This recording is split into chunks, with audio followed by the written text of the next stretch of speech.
Varicose వ్యాధితో బాధపడుతున్నారంట. తక్కువ ఖర్చుతో ట్రీట్మెంట్ కావాలి అనుకుంటే ఎవిస్ హాస్పిటల్ని సంప్రదించండి.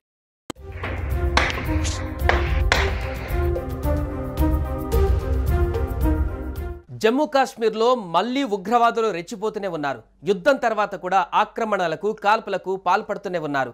తాజాగా గురువారం ఉదయం సైతం ఉగ్రవాదులు మరోసారి దాడులకు దిగారు. దీంతో ఉగ్రవాదులకు బలగాలకు మధ్య భీకర కాల్పులు ప్రారంభమయ్యాయి. భద్రతా బలగాలు వీటిని సమర్థవంతంగా అడ్డుకున్నాయి.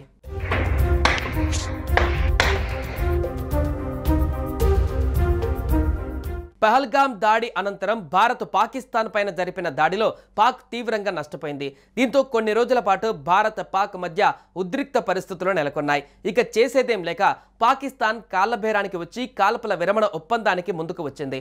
అయితే ఈ క్రమంలోనే ఉగ్రవాదులు మళ్లీ రెచ్చిపోతూ గురువారం ఉదయం పుల్వామా జిల్లా నాదిర్లో మరోసారి కాల్పులకు దిగారు.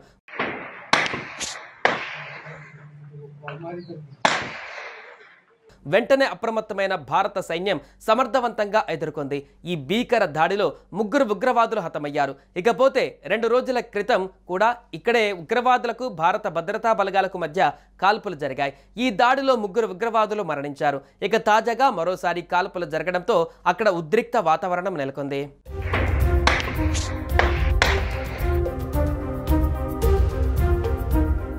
సుమన్ టీవీలో మీ పర్సనల్ అండ్ బిజినెస్ ప్రమోషన్స్ కోసం కింది నెంబర్కి కాంటాక్ట్ చేయండి.